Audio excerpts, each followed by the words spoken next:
Hello. Welcome to Matters of DeCorum. I'm Scott Corum. This is what matters to me. It is the third week of the Spelljammer box set review for the third book, Light of Xerxes. In my previous reviews, Astral Adventurer's Guide and Boo's Astral Menagerie, I have complained that they are light.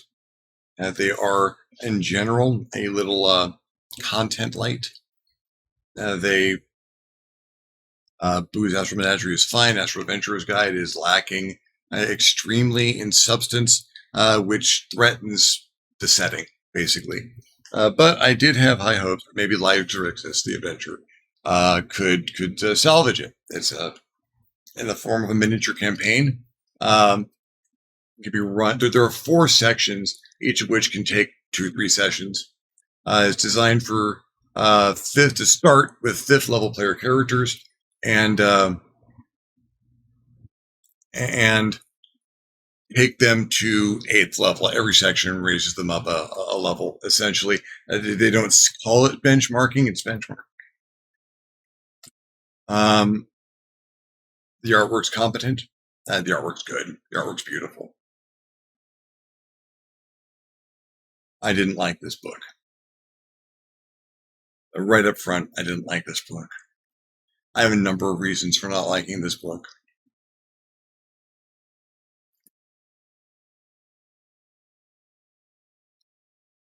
I am spoiled.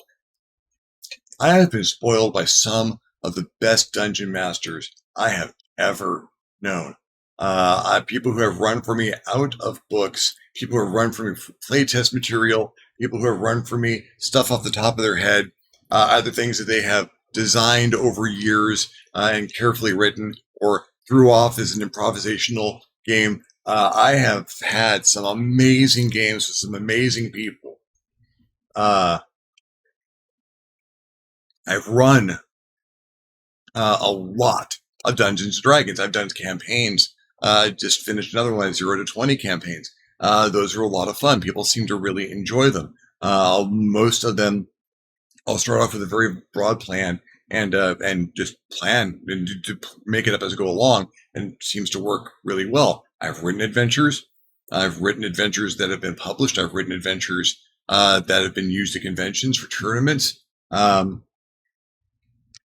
I have a pretty good grasp on what structure an adventure is or can be. There's no one way to do it. And there's a number of very interesting ways that you can pace adventures. I study game design. Game design is part of my career, my life. And which means that I have studied what elements make a game a good game, whether it's a video game or a tabletop role-playing game. I have some idea of what makes the serotonin flow, what gives you the endorphins, what reactions make you happy or excited, how you get through these things with a certain amount of satisfaction. I have also studied what doesn't work in a game as a result. You have to know one and the other. I can tell you what makes a game work very well, and I can tell you what makes a game not work very well. And I'm here to tell you what makes a game not work very well. And I'm sorry. I'm going to apologize for this one. Not that I'm doing anything wrong. Not that I believe I am incorrect in any of these assumptions. Not that there is that much doubt about any of this in my head. I'm sorry because I wanted to like this. I so much wanted to like this book. Before it ever came in my hands, I wanted to like it. I picked it up. The title is vaguely interesting. I liked the cover art. I wanted to enjoy this. I wanted to read something that I would want to run. That's it. Or alternately, as I do one of the ways I analyze books like this, I want to read something that I would want to play in. Neither of these.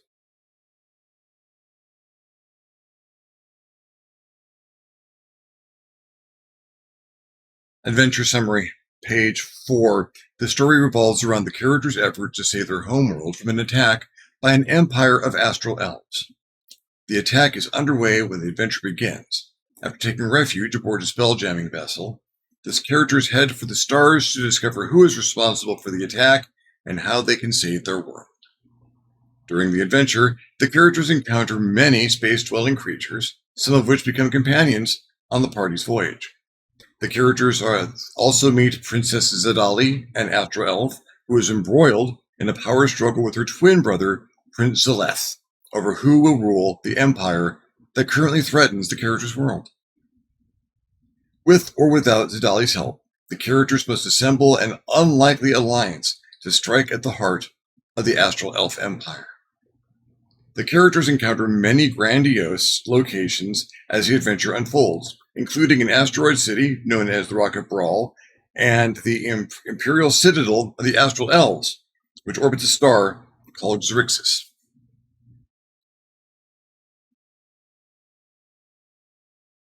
I got problems before I get out of the summary.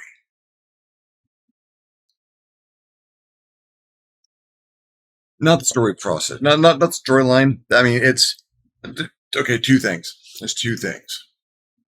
One, very short to explain. One's going to take a minute. Thing number one. With or without Zidali's help, the characters must assemble an unlikely alliance to strike at the heart of the Astral Elf Empire. With or without Zidali's help. Either things will work or things won't. You'll win this fight, you'll lose this fight. You'll keep your ship, you'll lose your ship. You'll back this person or you'll back that person. And no matter which path that you take throughout this book, which there are many branches presented to you, they all lead to the same place. They don't actually branch. You might lose your ship for a little while. You might lose a fight and then someone comes along and picks you up. Nothing matters. This adventure is structured so that no matter what happens, no matter what choices you make, the end of this adventure is exactly the same. That there is one true choice at the end of this adventure. Kind of. That leads to one of two results. There are two possible results. Just two possible results. And spoilers for the end of this book. Okay, from this point on, spoilers. From this point on, if you are looking forward to playing in a game of this, I really hope you enjoy it. I hope your game master handles the material as best they can, and that they engage you, and that you have a wonderful game. You probably don't want to watch this video any further because I'm going to spoil the crap out of that. Fair warning given. I will look down and read as though I am contemplating the text for enough time to give you a chance to click away. You might need to make up your mind. Okay.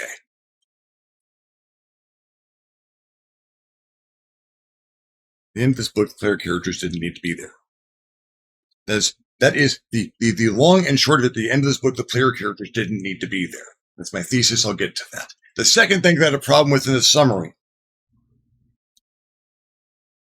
With or without Zidali's help, same sentence. With or without Zidali's help, the characters must assemble an unlikely alliance to strike at the heart of the Astral Elf Empire. That shouldn't make me that mad, but here's why it does. Astral Elves are a race. They're not a nationality. They're not a political faction. They are a subrace of elves. They're elves who have adapted to exist in the astral plane.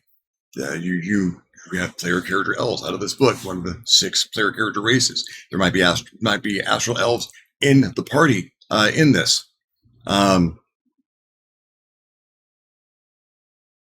The astral elves who are the opposition in the adventure are members of the Xeraxian Empire. People who serve the Empire of Xeraxis, the Star Xeraxis, and the family that is there to serve it. They are Xeraxians. That is their political affiliation. That's their nationality. The enemy of the player character's homeworld are the Xeraxians. The Astral Elves are the people some of whom are in the Xeraxian Empire, but they are widespread throughout astral space. They come from many different places and all of the effort Wizards of the Coast has gone to take away the philosophy of making an entire race a single faction. And not all drow are evil. Not all drow serve the matriarchy. You know, you got individuals out there. Orcs aren't all evil. They come from many different places. They're individuals, and you can look at them as individuals. They are individuals and not just identified as who they are by their race. Unless you're a stinking astral elf, apparently.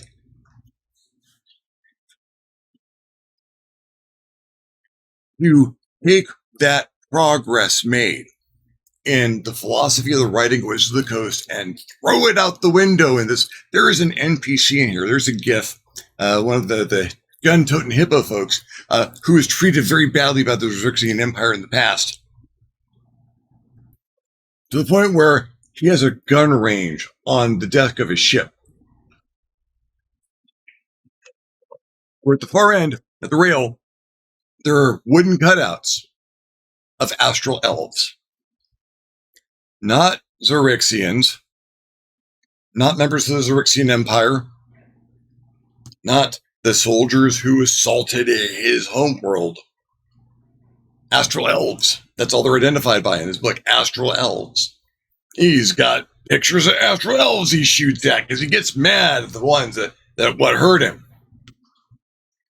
And every attempt that you have made to drive racism from your writing of philosophy storms right back on deck and starts taking pot shots.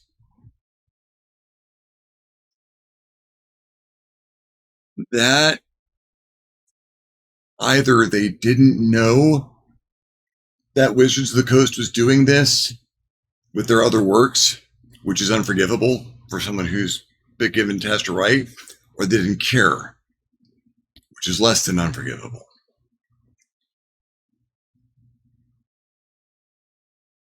Before I got out of the summary, I knew there was a problem. Adventure has 4 parts, each divided into 3 chapters. Each chapter is designed to be run as a single play experience lasting 2 to 3 hours, with the expectation that a group should be able to complete the adventure in 12 sessions of play.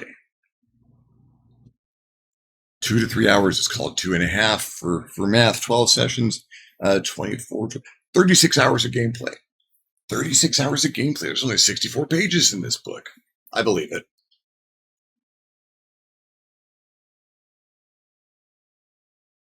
Because this is a long series of chained fetch quests.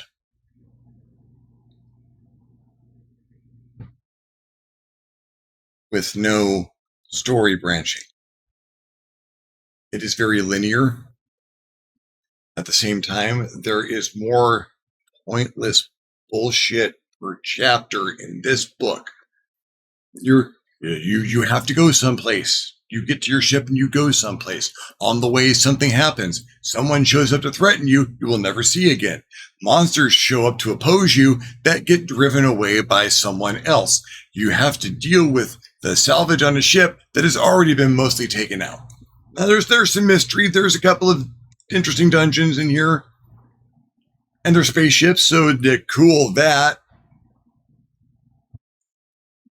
But you're going to get out of it because the book knows you're going to get out of it and arranges for you to get out of it. And you'll meet specific people who will task you to go do something. You'll go do something for them, whether you succeed or fail. Now that person is going to be guiding you through ways over and over and over again for 12 chapters.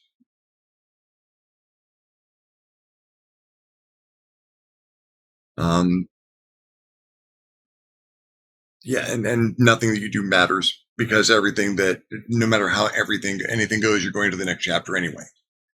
No matter how anything goes in this book, you're going to the next chapter anyway. Not skipping it. You might skip a section because one thing or another, but you're going to the next chapter.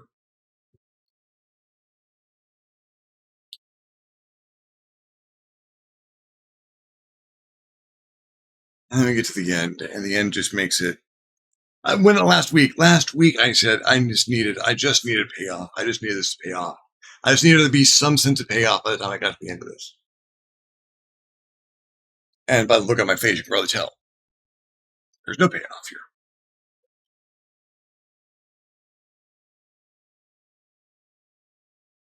You get to the last chapter before you find out before the player characters find out how they're going to save their world.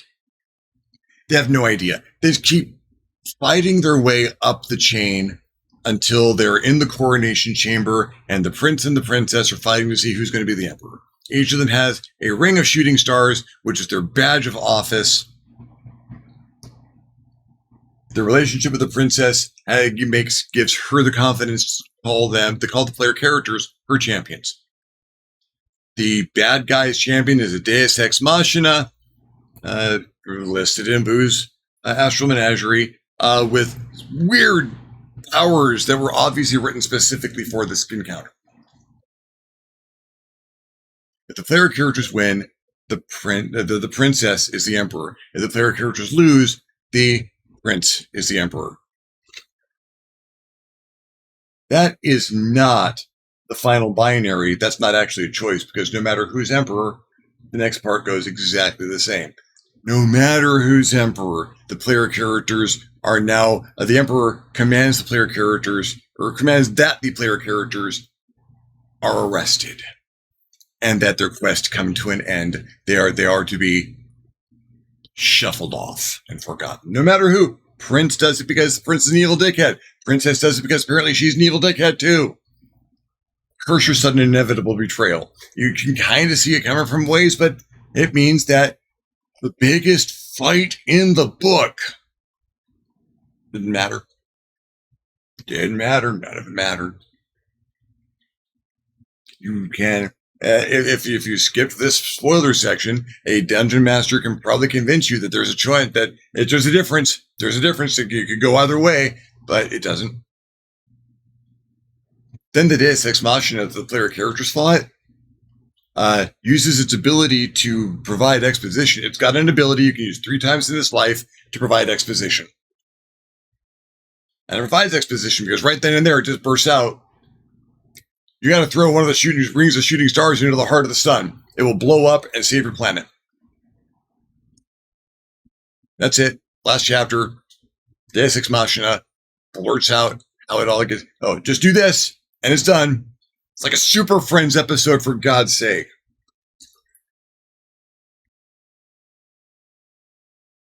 Now there's a fight to gain control of one of the rings. You gain control of one of the rings. Prince or princess may die. Doesn't matter. You gain control of one of the rings. And now you have to choose. Are you going to save your planet by destroying this star, or are you going to spare this star and the system around it and doom your homeworld? That's your choice. That's the one choice you actually get to make. That's the choice that makes a difference in what paragraph is read at the end of the story. That's your choice. Right there. All of this was for nothing, and you let this vampiric existence of a government, this place that keeps its son alive by feeding it other planets. Yeah, you let this grand astral elven culture continue to exist, or you save your homeworld. Okay. I guess that's a choice. I know which one I'm going for. If you're going to save your homeworld, you need to destroy the sun, which means you need to get that ring to the heart of the sun. The heart is Erixus. Which sounds really difficult. You've got some spaceships, but it's millions of miles away, and it's going to take a little while. Well, it's already been a while. Your plan's not going to last that much longer. Seriously, it's been a while. With the amount of destruction that is described at the beginning of this book, and how much time it makes it seem like your planet has left, and now you've been flying around for 12 chapters. These flights take days, if not weeks, because of time and distance and stuff. And you've been out here a month. And Your planet's probably still there. Probably. But you don't have to fly the ring to the Stars Erixis. There's a temple here on the Imperial Palace. The portal to the heart of the star.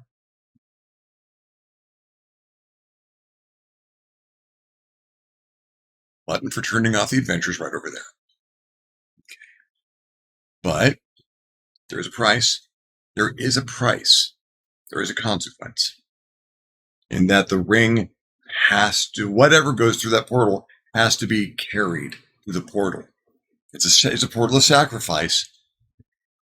You pass through that portal and you are in the heart of the star. Sacrificed, gone. There's no surviving the heart of the star. No matter who you are. You go through that portal, you're dead. But if you carry that ring, you destroy the star, save your home. Someone has to do it. Someone's take a one-way trip through that portal. And if none of the PCs are willing to step up, volunteer to take that ring through that portal, one of the NPCs steps up and says, okay, I'll do it. And does it. Yes. Okay. Has a very touching couple of lines, and then just steps to the portal and starts destroyed, and everyone else leaves, and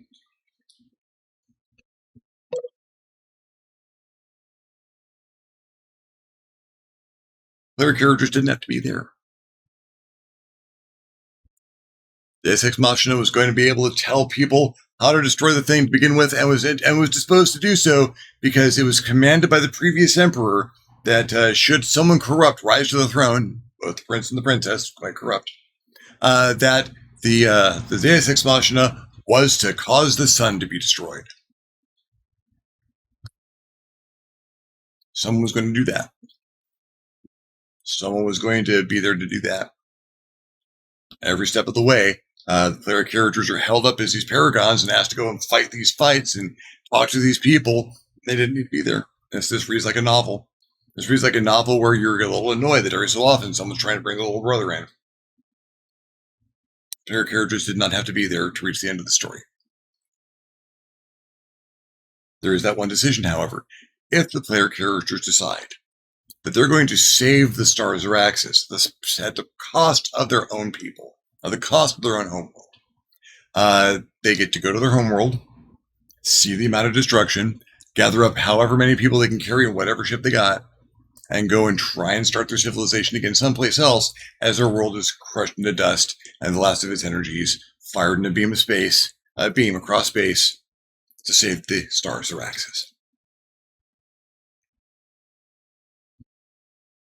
If, on the other hand, they've decided to save their planet, they get to go home, and the prince and the princess both have clones out there in astral space, so either if they died in the fight, they're fine. A whole bunch of folks managed to make it away from Zarax's wild space, so they all combine out there, and now there's what's left of the Zaraxian Empire, and those terrible astral elves are out there after the player characters.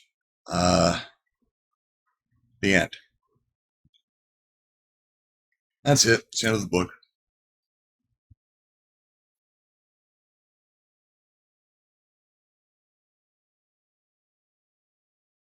A little bit of further adventures, talking about a couple of settings. One setting that is described here, and one setting from the Astro Adventurer's Guide. As you know, maybe there's a thing going on there, and that's it. Black page. Back cover.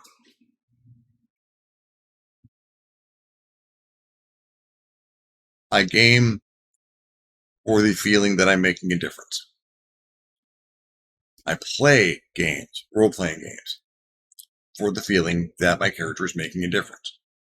That a decision was made, an action was taken, a risk was engaged in, and win or lose, there was a difference made.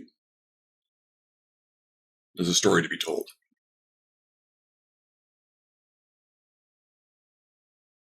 This doesn't do that.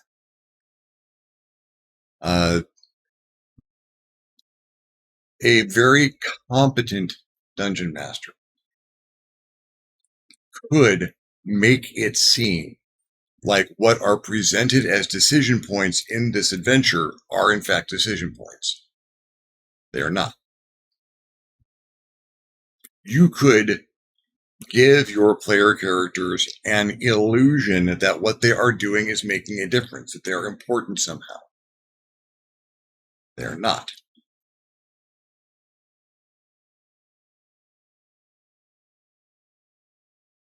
It's a very safe adventure because it's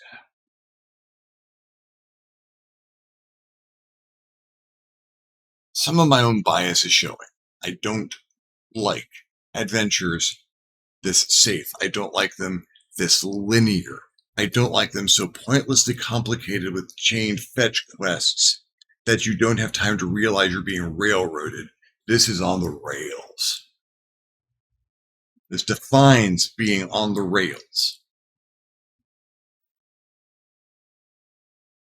It's not the worst D&D adventure I've ever read. I've read worse D&D adventures.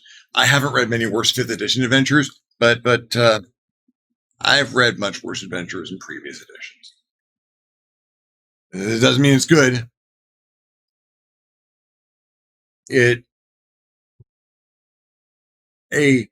very inexperienced dungeon master might be appreciative for the ability to at least mimic the story beats, to make it seem like, this is, but I don't want people thinking that this is how an adventure's flow should be.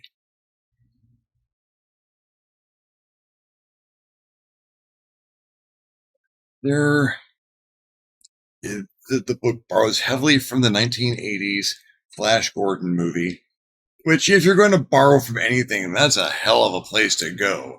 And to the point where it borrows some very specific dialogue from it. I use the word borrows charitably.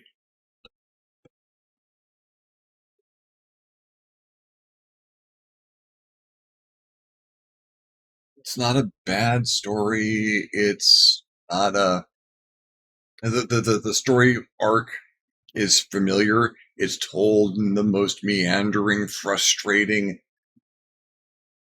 Every each of the first 3 parts ends in a cliffhanger, which is something very bad and dangerous shows up, and now we end the game for the week. And when you start up again, that cliffhanger turns out to be someone who is eliminated in the first paragraph of that chapter, and then you move on. No, they didn't really mean it. Oh, someone shows up and rescues you from them. That's much too big for you to deal with. No, don't worry about that. That didn't really happen.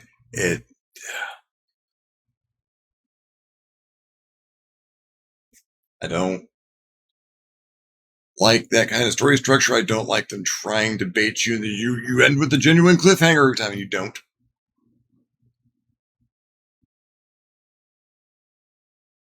Their references to other material in the game line is fine. They save themselves considerable room by referring to stuff from the Astral Menagerie, or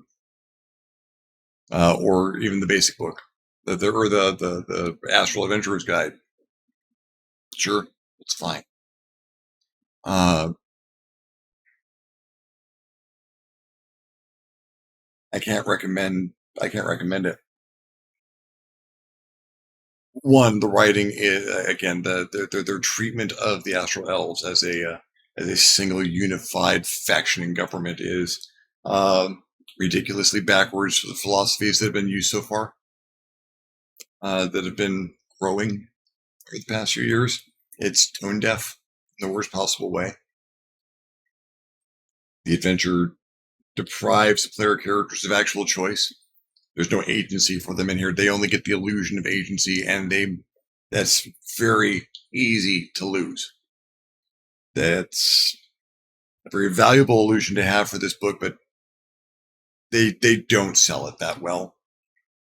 And the ability to make a difference is excised from this book. The ability to matter, to have that very genuine experience of what you did, the decisions you made, who you backed, who you fought, whether you win or lost, mattered.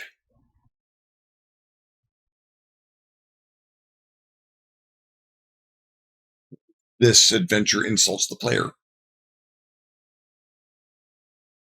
And I I can't recommend a book that does that for so many reasons. I can't recommend The Adventure. That being said, so what about the box set? I haven't had a positive reaction to any of these books, but this I like. This is the Dungeon Master screen for the Spelljammer 5e box set. It's very pretty, which is half of what a Dungeon Master screen has to do. The other half, the inside of it, it's really well put together.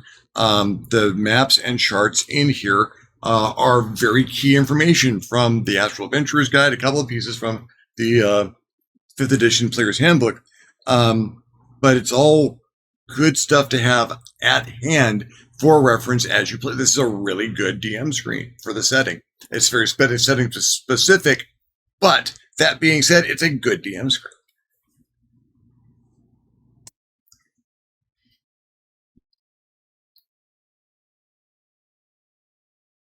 It's not even a shadow of what the 2nd edition Spelljammer was. It gives you a faint taste of what that game setting could be like. But only the most basic of tastes. If there's any doubt that they knew they were drawing from Star Frontiers when they did this, there is a named ship. It is a ship that is crewed by Thri-kreen, the insectoid race that is the derivative of the Vrusk from Star Frontiers. The name of their ship, the Vrusk, they knew. That wasn't subtle. There's nothing subtle in this book. There's nothing clever in this book. There are tropes used in a acceptable way. They're not really well used, but you recognize the tropes and they're in the right places and generally the right shape. Color might be off. They understand where the material comes from. I don't think they understand how to interact with the material across the table.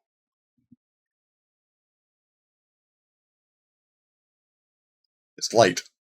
The first 2 books are light, and the 3rd book is a slog at 64 pages that feels like 300 because I've never seen so much pointless bullshit interfere with the linear storyline. But man, maybe they're going for some kind of record.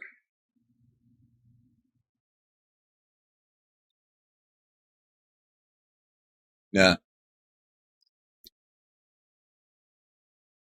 if you're a completionist, if you have to have every D&D project that's going to sit on a shelf and you can point it and go, and I got that when it came out, you might want to get this. If you are so dead hungry for Spelljammer-like material that you can scrape this for what tiny little pieces it gives you and feed that to the point where you can make the rest of it live, maybe. But you can also get Spelljammer 2nd edition materials through drive-through-rpg.com. And I would rather getting those books a little bit less expensive than getting these, in electronic form at least. And maybe you go through material that was supposedly inspired by this, or supposedly inspired this, and get it from there. Because no, pictures are pretty. The writing was clumsy and ignored some very important philosophical backing that Wizards of the Coast has been trying to enforce.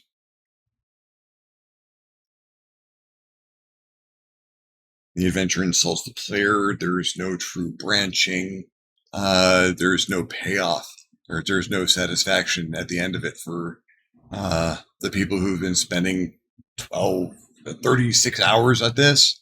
You get to the end of it, and that's the end. I'd shoot someone. I have run games that were so frustrating that at the end of it, I could see in the eyes of the people on the other side of the room that they were calculating whether or not they could make it all the way over the coffee table to get to my throat.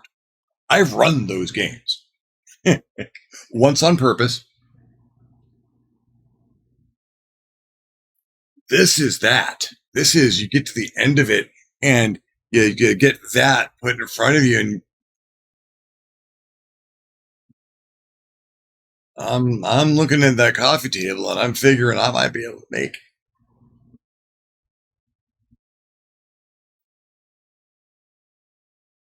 I wanted to like it. I wanted to like it a lot. I spent 3 weeks reading it. For a little while, I was thinking I was going to write supplemental material, maybe make it work. I don't think so. I don't think so. I will save my supplemental material for other things. I came up with some very interesting ideas, and I might distribute those to other projects, but Lighter's Risk has kind of killed that urge in me. I didn't really want to. It presented a setting I didn't want to contribute to.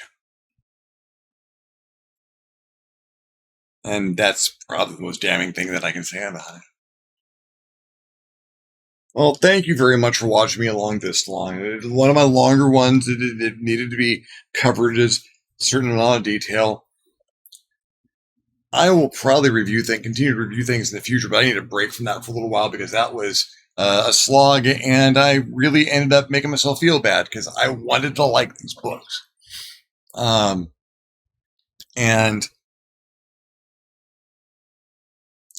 I don't know. I try not to be negative about things. I try to put the best construction on things I can, but I also really had to be honest about this one, and because I didn't want people coming back to me and telling me that I led them wrong on a product. I'm leading as best I can.